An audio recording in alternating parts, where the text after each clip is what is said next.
judul Paskah. Paskah ya. Paskah menurut Ibu Manurung artinya apa?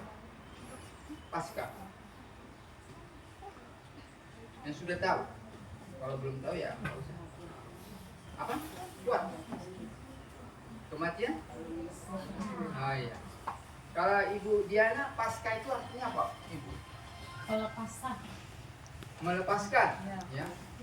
Pelepasan atau menyelamatkan, ya kan? Tadi sudah dibaca di dalam Keluaran 12 ayat 26 dan 27. Itu adalah jelas ya. Coba dibaca.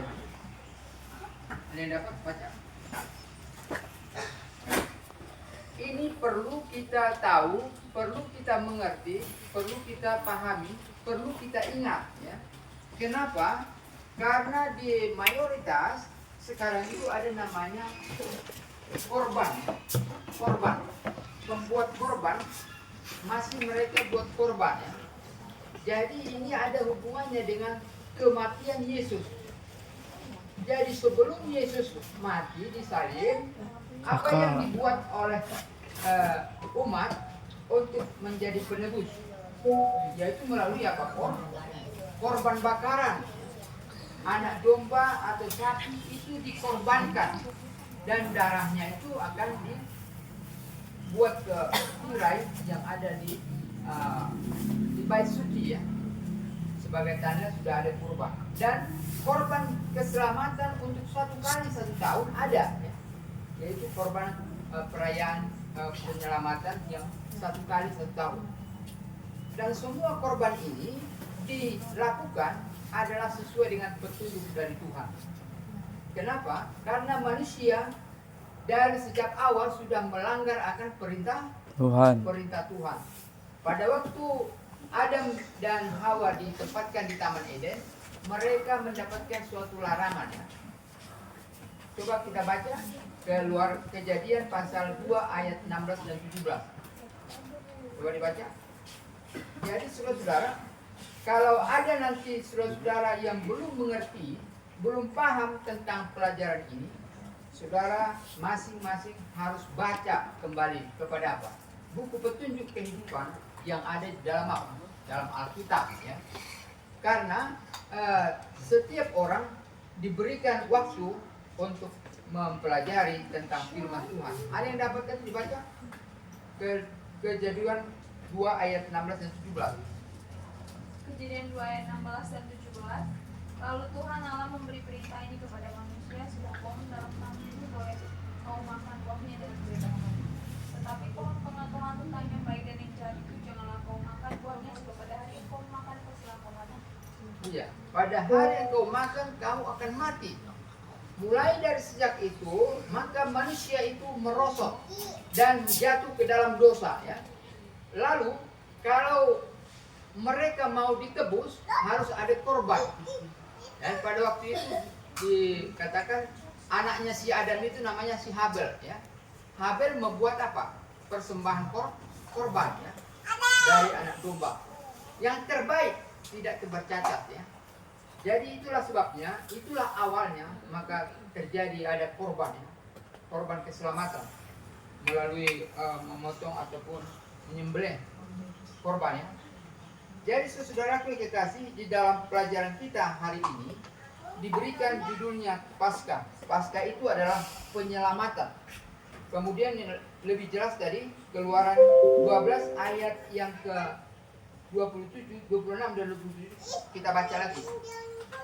Perhatikan ya. Ada yang dapat baca?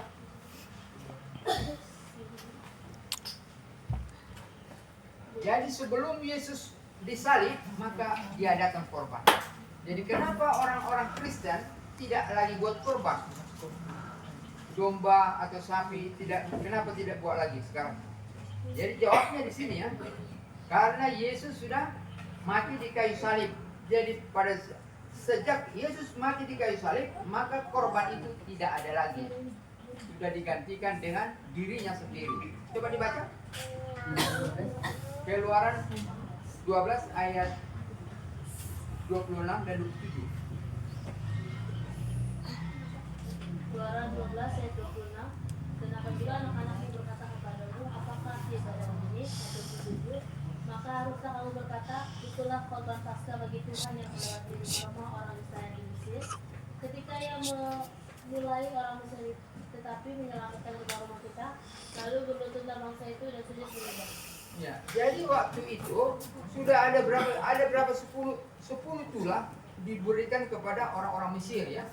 Tulah pertama air jadi darah dan berikutnya kemudian yang ke-10 dikatakan akan ada tulah kepada kematian anak sulung. ya.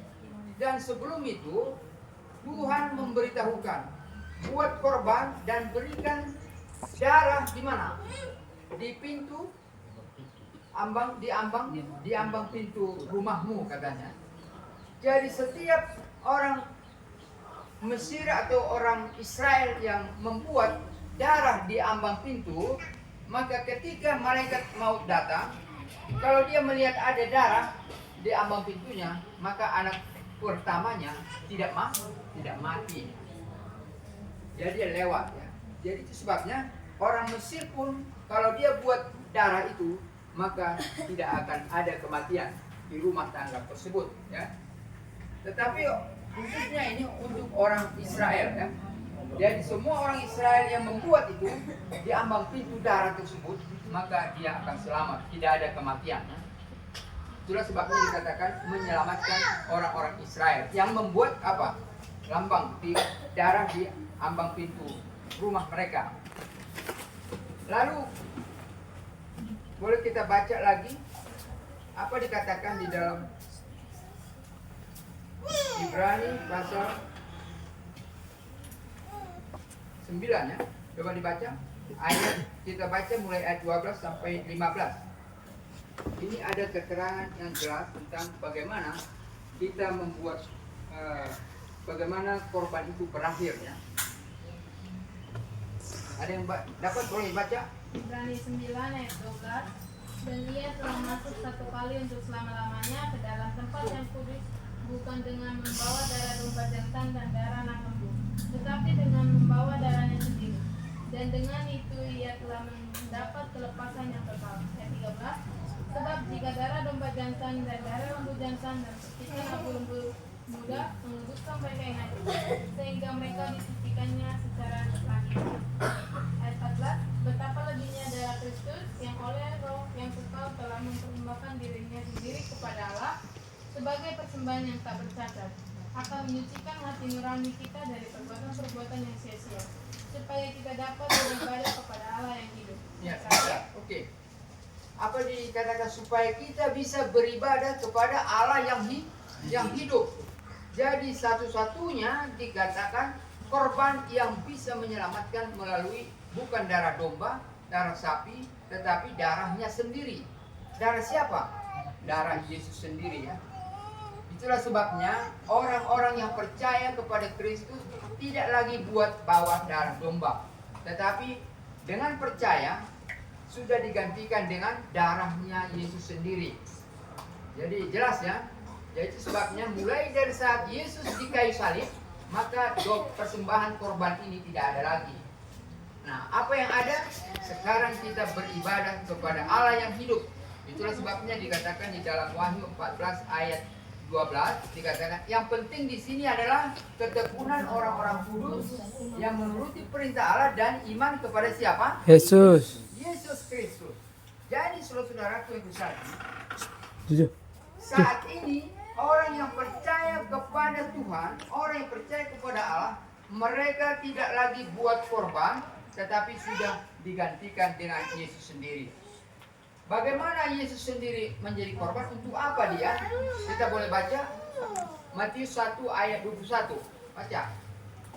Jadi saudara, pelajaran-pelajaran ini tidak dapat kita terima dengan secepatnya, tetapi step by step ya, sedikit demi sedikit.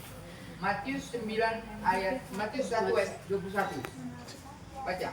Dia akan melahirkan anak laki-laki dan Kabar. engkau akan menamakan dia Yesus karena dia Kejum dari Zoom. akan menyelamatkan umatnya dari dosa mereka. Ya, jadi dikatakan siapa yang menyelamatkan umatnya? Yesus. Yesus sendiri melalui kematiannya. Itulah sebabnya saudara, orang yang percaya kepada Yesus akan dapat selamat. Coba Markus 16 ayat 16. Apa buktinya orang percaya kepada Yesus? Siapa yang percaya dan dibaptis akan diselamatkan, tapi siapa yang tidak percaya akan dihukum. Ya, orang yang percaya kepada Yesus itu sudah menjadi korban disalib, maka mereka diberikan dirinya dibaptis ya. Nah, itulah sebabnya bagi kita yang belajar tentang Yesus Kristus yang firman Tuhan, maka harus wajib mengikuti baptisan ya. Baptisan dengan cara diselam seperti Yesus diselam. Jadi saudara yang kasih, inilah sebabnya bagi kita yang gereja Masihat hari ke-7 sebagai bukti kita dibaptis oleh air dan roh, maka kita mendengarkan firman Tuhan, mempraktekkan firman Tuhan, menyebarkan firman Tuhan. Pada saat kita sebarkan itu, kita disirami, diberkati oleh apa? Oleh Tuhan melalui firman yang kita dengarkan. Firman itu kemana perginya? Bapak, kemana perginya yang kita dengarkan itu, yang kita bicarakan? Kemana itu berkumpul? Di dalam hati ya. Itulah sebabnya dikatakan tadi menyucikan rohani kita, hati kita. Jadi firman Tuhan itu akan dikumpulkan di dalam hati menjadi satu kesucian, kemurnian, menjadi umat Tuhan yang sejati. Itulah sebabnya saudaraku yang kasih, salah satu bukti kita percaya kepada Yesus Kristus itu adalah kita mengikuti kebiasaannya seperti dia berhari Sabat pada waktu apa? Dia di atas bumi ini. Lukas 4 ayat 16 ya. Coba baca. Jadi kita sekarang ini berbicara di alam ataupun di tempat ini, di Sukabumi ini. Saudara, kita boleh perhatikan bahwa kenapa kita buat ibadah pada hari ini. Karena kita mau mengikuti seperti apa yang Yesus katakan. Dan sebagai bukti kita percaya kepada Yesus, tentu kita harus mengikuti Dia. Lukas 4 ayat 16. Dia datang ke Nazaret tempat dia dibesarkan, dan menurut kebiasaannya pada hari Sabat ia masuk ke rumah ibadat, lalu berdiri hendak membaca dalam kitab. Ya, jadi bukti juga orang-orang percaya kepada Yesus, maka dia harus berhari Sabat, beribadah pada hari Sabat. Itulah sebabnya saat ini mungkin anak-anak atau adik-adik atau saudara-saudara yang belum paham kenapa harus berhari Sabat. Oleh karena kita percaya kepada Yesus, maka kita berhari Sabat. Jadi saudara sekarang datang oleh karena percaya, membuktikan percaya kepada Yesus. Jadi itu sebabnya kita sekarang buat ibadah pada hari ini, karena kita mau membuktikan kita percaya kepada Yesus. Itu sebabnya dikatakan dengan iman ya. Yang penting di sini adalah ketekunan orang-orang kudus menuruti perintah Allah dan iman kepada Yesus. Jadi saudara, ketika firman Tuhan itu sudah kita dengarkan, maka itu berada di mana? Di dalam hati, di dalam dahi kita. Jadi setiap orang yang sudah hatinya ada Yesus, maka pada waktu kedatangannya nanti kita tidak dihukum lagi, tetapi apa? Dikaruniakan keselamatan. Saat ini pun kalau ada malaikat maut lewat, tetapi kita percaya kepada Yesus Kristus, maka kita sudah akan selamat. Kenapa? Karena Yesus adalah yang punya kehidupan dan Yesus juga yang memegang tampuk kunci maut ya. Coba kita baca yang terakhir. Kalau dia nanti datang, apa yang mau dikasih sama orang-orang percaya? Yaitu Ibrani pasal 9 ayat 26. Coba dibaca. Apa yang akan dikasih Yesus kalau kita datang? Yang terakhir. Siapa yang baca? Ibrani 9 ayat terakhir. Jadi saudara, kita menjadi orang-orang percaya sekarang ini tidak main-main ya. Kita benar-benar mempercayai Tuhan Pencipta, karena Yesus adalah juga Tuhan. Sebabnya saudara, kita menjadi orang percaya harus menjadi perwakilan di atas bumi ini ya. Bahwa kita adalah umatnya dan Pencipta, Tuhan Pencipta adalah Allah kita. Ada yang dapat dibaca? Ibrani 9 ayat 26. Ya. 28. Ya 28. Ibrani 9 ayat 28. Asik. Ya, silakan. Demikian pula Kristus hanya satu kali saja mengorbankan dirinya untuk menanggung dosa banyak orang.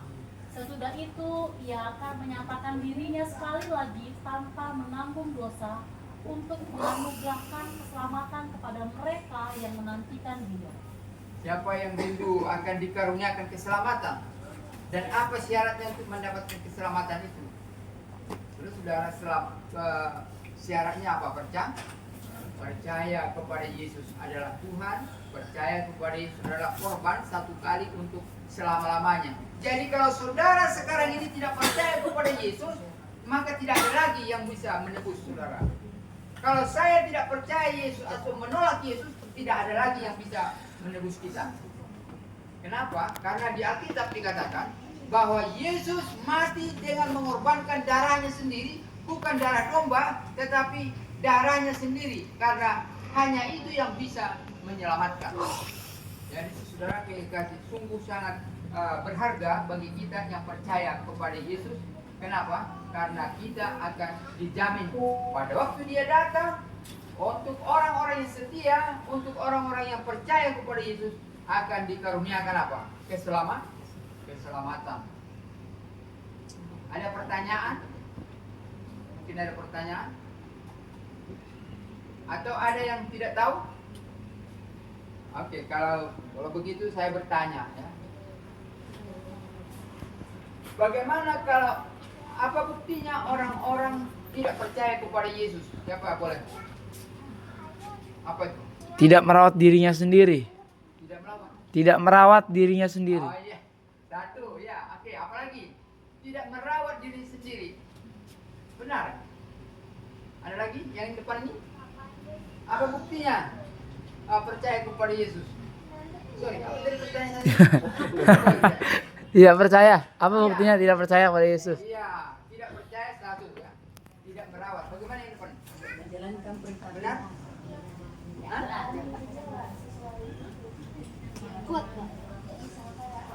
Iya, tidak sesuai dengan firman Tuhan ya.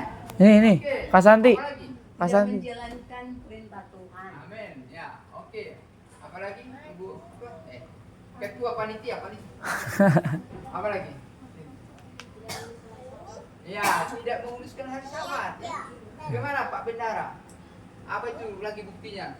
Tidak percaya kepada Yesus. Masih makan daging. Salah ya, boleh ya. Masih makan daging katanya. Yang membuat korban ya. Sekarang ini orang-orang yang membuat korban, misalnya sapi, domba. Ini kita nggak usah makan ayam nanti ya. Kita makan ikan. Sama siapa? Sama Yesus. Ada lagi Pak? Oh iya. Ada nggak? Apa buktinya yang tidak percaya selain yang tadi? Ada lagi? Ini di dalam lingkungan Kristen atau Wih, Ya, pokoknya luar biasa. terserah. karena ada dua tipe. Oh ya, silakan. Banyak orang mengaku Kristen, tapi dia tidak mengikuti apa yang dilakukan oleh Yesus.